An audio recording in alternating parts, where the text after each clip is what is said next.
Welcome to the Slop Temple. We pray this video helps. You start by verifying which GitHub identity Vscode is using and clearing stored credentials so new data takes effect.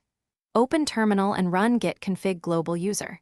Email to check the active email, note it. Then quit Vscode and open keychain access to find and delete credentials labeled Git or GitHub.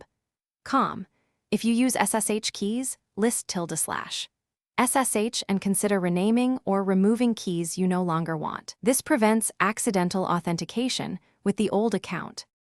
Now bring the new account into your environment by configuring authentication and Git identity. Generate an SSH key if needed with SSH keygen and copy the public key to your new GitHub account under SSH keys. This ensures passwordless pushes. Set git config global user. Name and git config global user. Email to the new identity so commits attribute correctly.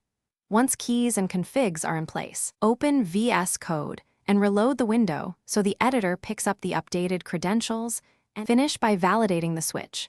Clone a repository or push a commit to confirm the new account authenticates correctly. Use ghauth login or the Vscode GitHub sign-in flow if you prefer OAuth. Make sure you choose the proper account when prompted. If anything fails, run ssh tgit at GitHub. To see which account SSH presence and inspect keychain access for leftover tokens.